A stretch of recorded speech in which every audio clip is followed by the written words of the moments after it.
Welcome into ATL Day Ones with Jarvis and Tenitra. Coming up on today's show, I got a position battle that you need to pay close attention to. And the contenders in the majors tried to get those brooms out, but not for the Braves. No sweep. And it's all in part due to our second half MVP. And last but not least, and for the culture, good for Magic. Gotta love it. It's ATL Day Ones. Let's go. This is ATL Day Ones, part of Locked On Sports Atlanta. And it starts now.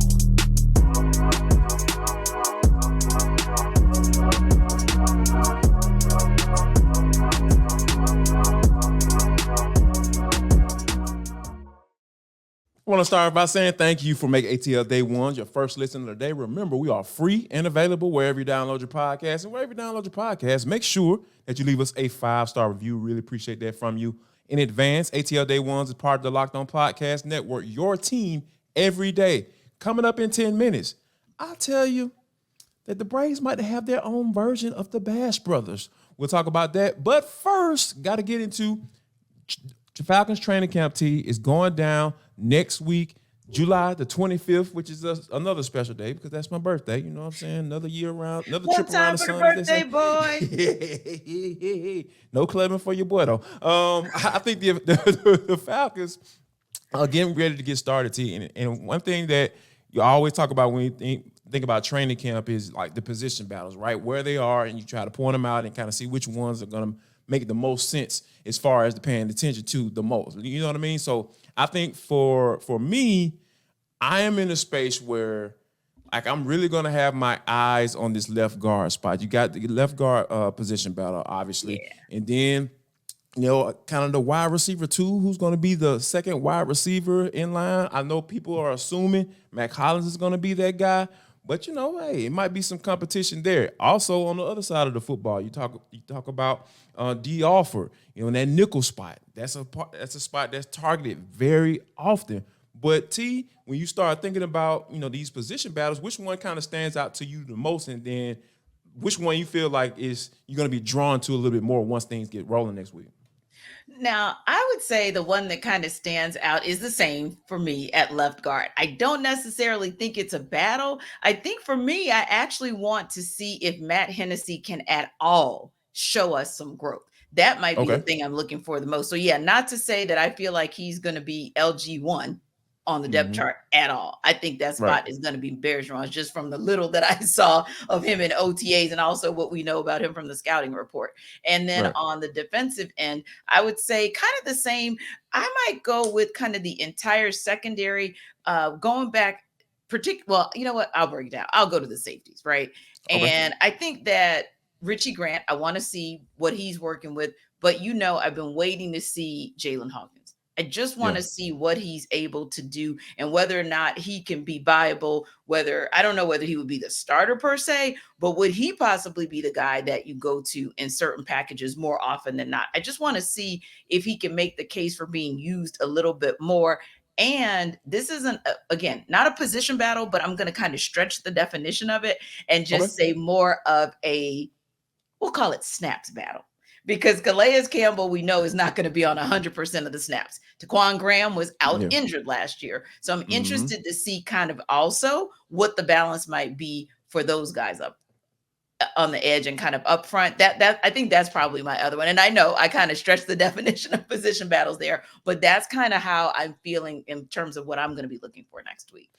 Yeah, you know what? I think you make an interesting point. Just kind of go back to, you know, the left guard battle, right? Like, because, you know, I got a chance to talk to Matt, and I thought it was kind of Hennessy, Bergeron? I'm sorry. Right, I know, right? My bad. Matt Hennessy, you know, kind of refer to, I'm going to stay with Matthew. I'm going to refer to him as Matthew. Like, you know, with guys with certain last names, like Bergeron, like I feel like I have to say his last name. So he's one of those first name, last name guys. So Matthew Bergeron and Matt Hennessy. So Matt, I feel like he's, you know, been in this spot before, right? He's been in like real hardcore battles, like because last year going into the season, we didn't know who was going to play center. Yeah. He was going at it with Drew Dahlman. So, and then Drew Dahlman ended up, you know, winning that spot. And by the way, I just had a thought. Like I had a picture in my head of Drew Dahlman. Like he don't got a little bit thicker. He'll put on a little bit of weight. He like a little Like look he's like ready. a little munchkin out there. Yeah. Yeah. You know what I'm saying? So I think that with Hennessy going into this thing, he's going to look at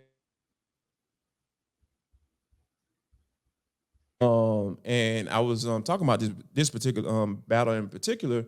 I really feel like Arthur Smith is not going to be afraid to go with Matt Hennessy if Bergeron, for some odd reason, struggles to pick things up, what I'm talking about. If Arthur Smith try to see some things, like if he sees some things that he doesn't necessarily like, or he feels like Bergeron needs to kind of hash out, not in the start, not on the field, and in the starting spot, I really feel like he will not be scared at all to put Matt Hennessy in there because of, he has that confidence from a veteran standpoint, and Matt Hennessy is a guy that, hey, he's a viable backup. You know what I'm saying? I don't like him being in the starting lineup, but I feel like if you need him for a spot start from here and there, like he's your guy. So, and I think that Arthur Smith is, just because of those things, I really feel like Arthur Smith is going to be able to put him in there. And I feel like Matthew Bergeron is going to have to be on point. And I feel like he's capable because I've watched this film. The dude is solid. I understand why the Falcons drafted him in the second round going forward. Now, that safety thing is very interesting, right? Jalen Hawkins, because we understand that Jalen Hawkins he's a talented player. Guy can play. You know what I'm saying? So I think that for me, I really feel like the stretching of the definition, it applies in this specifically in this particular case, because Jalen Hawkins, I feel like when you get those different looks on the defense with Ryan Nielsen, like a 3 safety look, like those, or a big nickel, when you have a guy who can come up and tackle it, and when teams are going to come out in those 3 wide receiver sets, and they want to run out of that, so you bring in that big nickel to combat that, and I think that Jalen Hawkins is your guy for that. So I think that it's going to be interesting to see how Ryan Nielsen uses him and how he competes. Hawkins, that is, how he competes for snaps. I think that's going to be something definitely to keep an eye on for sure. Yeah, agreed.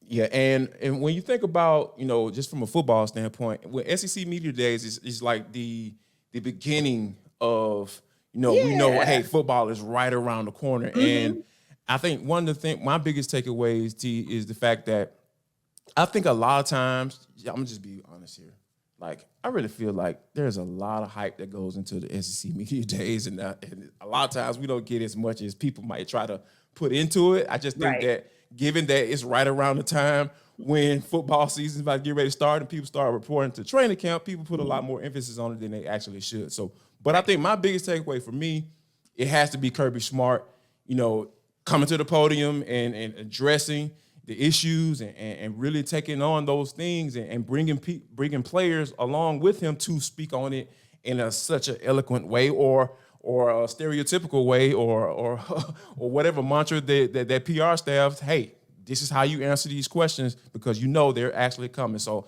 that was my biggest thing I took away from SEC Media Days going on. What about you? Yeah, I would say the same. I would say Kirby Smart and really the Georgia program owned and stepped up to the moment, because I think everybody wondered what the level of questioning was going to be, especially with the national media, because they always meet with the local media, and that was pretty mundane, we'll call it. But with the national media, there were questions. Right. And Georgia's players, Cedric Van Pran set the stage. He literally set the stage. We're acknowledging it. We're going to hit it head forward. We're going to take it on as players, but we're moving on. We're on mission. Kirby Smart, same thing. We've acknowledged it. We even talked about the fact that they let Smoke Bowie go this week. I think that was a low-key statement because remember what day it was on when Georgia hit the stage. So I think all of those things probably were the UGA program saying, hey, we're ready and we want to let you know we're addressing it. And we're not putting it aside as in we're not acknowledging what happened, but we're putting into context, knowing that we still have the potential to make some history in the three-peat.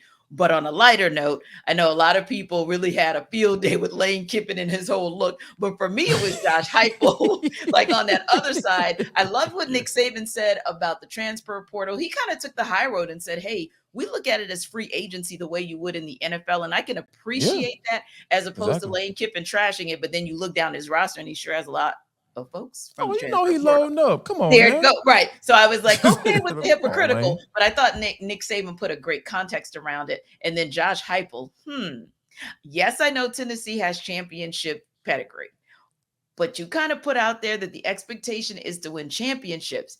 Just a I was in high reminder. school, by the way, when that was stuff was going on. So I Yeah, don't know if just that kind of a counts because we in reminder. 2023. You know what I'm saying? Like that was a Yeah, long time ago. exactly. That road still runs not through Rocky Top, but through Athens.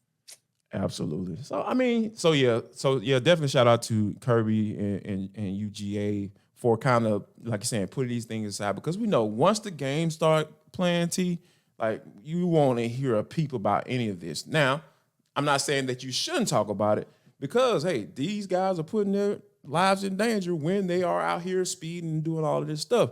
They should be, held accountable for that. So, and like you said, Cedric Van Pran laid it out eloquently by, saying, hey, this is what we understand what the deal is, and we're gonna put this thing aside and take it head on. And I think that's exactly what needs to be done moving forward. Now,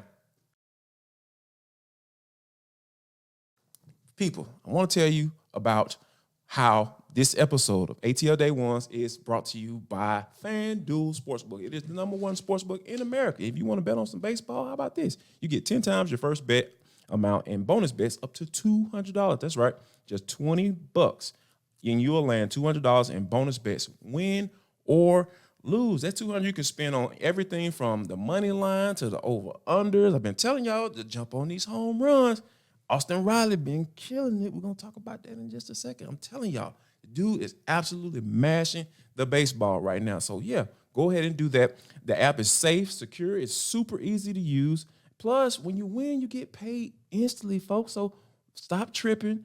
Don't worry about texting your homeboy and say, hey, man, you got my money, and he running from you because he owes you $20 on a bet y'all made in Super Bowl 35. Like, you know what I'm saying? Like, we don't need to do all that. You get your money right there in place right now. So there's no better place to bet on MLB than FanDuel, America's number one sports book. So sign up today and visit FanDuel.com/lockedon to get up to $200 in bonus bets. That's FanDuel.com/lockedon. FanDuel, official partner of Major League Baseball. And if you bet that the Braves were not about to get swept by the Diamondbacks, you bet right. That was the right way to go. Because, of course, about 2 months ago, about that time, the Braves beat the Diamondbacks in Arizona and certainly were looking at a 4-game skid. Atlanta hadn't had a 5-game skid in 5 years. So I think that it was just like Brian Snitker talked about ahead of game 3. He believed in his team and he believed that, hey, these things happen and that they were going to come back. And they did. They came back in a big way. In fact, it was a come from behind 7-5 win over the Diamondbacks in the series finale. And it was just what we talked about as well. Our second half MVP killed it. Austin Riley got his 4th home run in that 3-game series. And of course, Matt Olson, 2 home runs on the game to ensure that the Braves also would not have lost more than 4 in a row since they had a 6-game skid back in 2017. But let's go ahead and talk about how they were able to escape the sweep with what Riley and Olson were able to do at the plate. I'm gonna call these guys. I was sitting there watching them last night, right? And after Matt Olson, after they went back to back, and Matt Olson went up to Austin Riley, kind of did this number like together. I was like, oh man, that looks very familiar. And I was just like, yeah, Jose Canseco and Mark McGwire. These dudes out here looking like the Bash Brothers, because you're talking about 4 home runs, 11 RBIs. OPS over 2,000 for Austin Riley within this series. Because yes. I'm so happy that, you know what I'm saying, like, we give people the juice because he's been listening to the show and we say, hey, man, you need to step your game up. You've been balling, true enough. But, like, we've known Austin Riley ever since he came up, Like, this dude can get on a hot streak and he will mash and continue to mash as much as he possibly can. So, it was really cool to see both of them working in congruence with each other, just out there just saying, hey, we understand that, Spencer Strider started off amazing and then, had a little blip, and gave up 4 runs. So, but we got our guys back. And I think that this is something that we need to get used to because regardless of how the pitching staff is doing, regardless of how the bullpen is doing, one thing I really feel like in this moment right now, as of July 21st, T, we can count on these bats to pop at any moment. Well, yeah, you can, because if you look at Matt Olson's 16-game on-base streak, that tells you all you need to know about Matt Olson getting on base and 4 walks in this series, I think. Ultimately getting the Braves in position so that they can actually score. We were talking about the fact that they were 0 for 5 for runners in scoring position in that second game, only left one stranded last night. So that's where or yesterday rather. So that's kind of where you want to see things land as well. And then going back to what you were saying about Austin Riley, you look at the fact that in the 3-game series alone, he had 4 home runs. He had 1 home run and 2 RBI in the previous 11 games in July. So that's the type of surge that you want to see from him. And also we talked about the fact that all Spencer Strider needed to do was just put the Braves in position to be able to win the game. And it got a little shaky on him on his way out, back-to-back home runs, but ultimately you saw what you needed to see with the 13 strikeouts. And we talked about our questions, not just on our show, but also in stopping by the Bleacher Report stream when we were talking about potential moves at the trade deadline. And we were saying, hey, that bullpen, middle relief, and closer might be a space. So it was good to see Kirby Yates be able to at least get strikeouts. He got the win, of course, last night, and for Raisel Iglesias to get his 17th win. 17th save. All of the things that we just mentioned are the formula that we're going to have to get used to, where can we get 5 or 6 solid innings out of the starter? Can we get middle relief not to just blow it? And if you happen to get on the board first with Orlando Arcia, but somehow get behind in runs, we know that I'll say close to the middle of the order, because we know the bottom of the order got in there as well and got some hits. But the middle of the order is now starting to show themselves again. And that's really, really exciting, I think, as well, because we need to know that if they're going to be the comeback kids, they can get it from any place, the top, the middle, or the bottom of the order. Yeah, and that's in that middle of the order, that's where you expect it from the beginning, right? So I think that to see those guys surging like they are, I think that's a really cool sight to see. And back to the Spencer Strider for a second, I think that was such a interesting game, right? Because when you think about, like, Zach Gallen had a perfect game going through 5 innings. Yes, right. Exactly. That was a duel. That was it was an absolute pitching duel. And I thought think they were slick. You know how you're not supposed to, mention that, hey, he has a perfect game going through 4 or 5 innings. Right. And right there in the 5th inning, before Orlando had come to the plate, they kept showing the graphic. He has a perfect game through 5 innings, or no, through 4 innings, and then he said they had a perfect game through 5 innings, and then they say he has a perfect game through 5 innings in the 3rd. I'm just like, what is going on? And then next thing you know, Orlando Arcia, there goes their perfect game, Brandon Gowton. Like, I was just like, yes, like this is what I'm talking about. Yeah. That is absolute pettiness to the nth degree, T. And it's so baseball. It's so baseball. So baseball. I was like, yes. I enjoyed it too. And that's why I was saying as well, like, I'm sure that so many around the majors with races tightening up because of, of course, the Orioles usurped Tampa Bay's stronghold on 2nd place in the major. So now they're just 3 games behind the Braves, if you will. So I'm sure that there were a lot of teams out there looking, hoping, wishing that the Braves were going to be swept. But I think you make it a valid point. Not only did they not get swept, but we saw so many things in that game, regardless of getting behind, regardless of those back-to-back home runs from Strider, that are encouraging because it looked like the Braves of old. So with them being also, of course, first place in the NL East, taking on the Brewers in Milwaukee, their first place in the NL Central. This is going to be another critical matchup for the Braves and a critical matchup for Michael Soroka, who we saw a few days ago, sort of in a bullpen space, looking at Brian Snitker, kind of watching to see where he was. Obviously, it must mean that he's confident in being able to put him in that starting position to open such a critical series. Yeah, I think it's going to be very interesting. Like this is going to be very critical. Excuse me, let me change my word. Like, I feel like this is going to be critical for Michael Soroka, because we are almost kind of like you mentioned. I think you even mentioned yesterday when you talking about how Michael Soroka kind of like going through the whole AAA experience up in the major leagues by being coming out of the bullpen and stuff. I thought that was kind of interesting how you put that. So I think that this right here though is going to be big for him, and I really think that he's going to come through for the Braves, because at the end of the day, I'm not even looking for a 6-inning type of performance. Like if you can give me four or five innings, 5 1/3, you know what I'm saying? No 1 or 2 runs at the most giving up, I'll be okay with that, because at the end of the day, Soroka is a guy that, it's going to take some time for him to work back. Because at the end of the day, when you're coming off multiple injuries like that, you got to get a good one season up under your belt before you even can think about getting back to the level where you were, or even exceeding the level that you were before you got injured. So I think that right now, if he can just go out there and give the Atlanta fan base like 4 or 5 innings, I think Soroka will be good. He'd be ready to rock. Yeah, and that comeback mantra is a refrain that we heard from Ronald Acuna Jr. earlier in this season, acknowledging what it was for him to come back and how it pretty much took all of last season for him to get back to what we're seeing right now, which is MVP caliber play. Now, speaking of just being able to see what Soroka can do in getting him a start tonight, we've now been told that Alan Winans, in all likelihood, the Braves haven't confirmed it quite yet because they're probably going to wait for tonight, but he'll be brought up from AAA. I know that name kind of throws it off, right? The Winans, like, you know where my mind went. I was just like, wait a minute, BB and CC got a son up here playing baseball?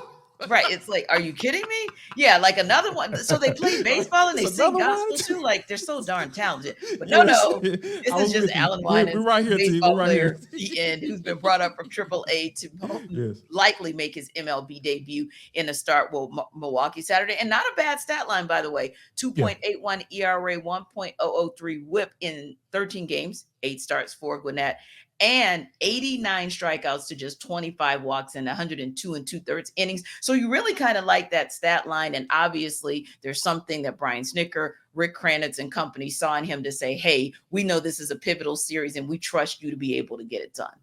Yeah, and that's all you ask for, like you said. And it's basically the same expectation for Soroka. Don't go in there and just give up 12 runs and be coming out in the second inning. That's all, because give the team a chance. Just give a team a chance. Give the Bash brothers, Austin Riley, Matt Olson, give those guys a chance to make this thing right. The MVP candidate, like all these guys can turn the game at any moment with the swing of a bat. So all you got to do is just don't mess up. Keep it simple as that. Right. Don't mess up.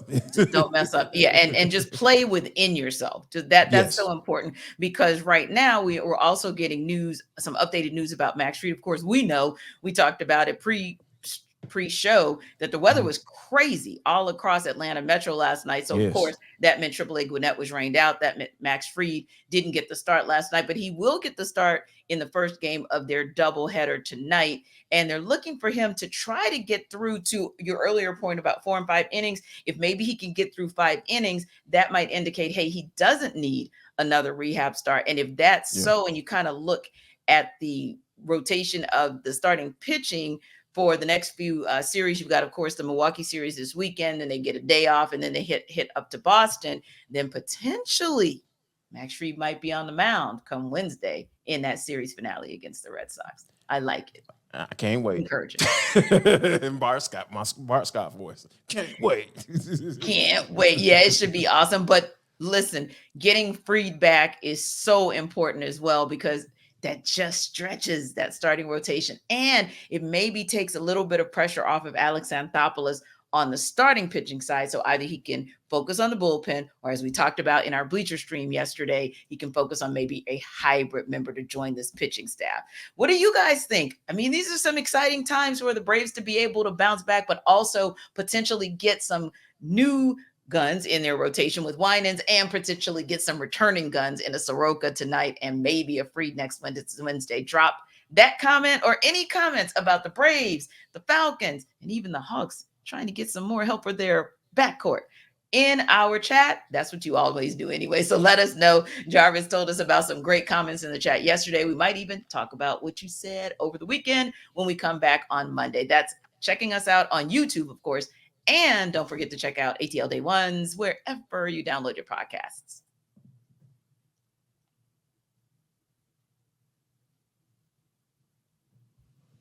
But this is For the Culture. It is the intersection between sports, entertainment, the culture, and sometimes whatever the hell we want to talk about, because that's just how we get down on this show. Today is no different.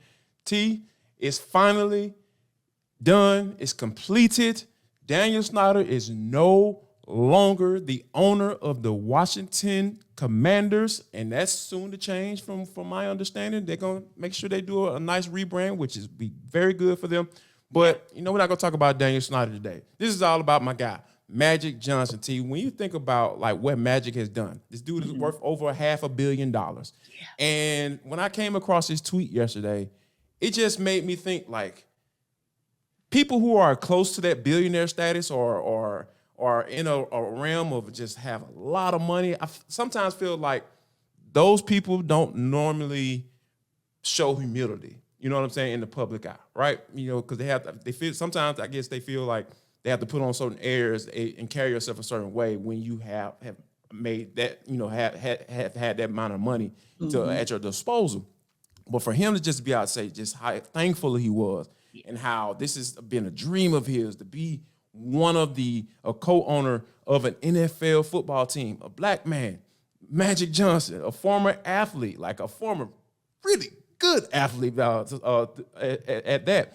So for him to be able to tweet out that, it just made me just happy. It just made me smile. Like I just pictured that Magic Johnson smile. When he was actually when he tweeted that out yesterday, I was reading that. How thankful and grateful he was to finally for this deal to come through. Co-owned with Josh Harris, by the way, for those you don't know. But yeah. Magic is the definitely a guy that I'm absolutely rooting for.